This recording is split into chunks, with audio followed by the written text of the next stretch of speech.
Hello everyone, today we are going to learn basic TinkerCAD tutorial how to move work plan. You can move work plan by using work plan tools and specify for the face.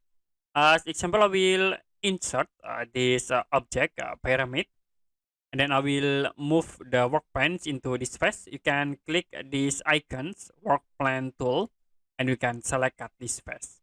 So the work plan will be automatically moved. And in there I will create the objects. This you want to change again the work plans like in this face. You can use again work plan tools, select at the face, and it will be move again. You want to back into the default, you can click again the work plan tools and then click at this point. Okay, that's it for a basic TinkerCAD tutorial how to move work plan. If you have any question about tutorial, you can comment below this video.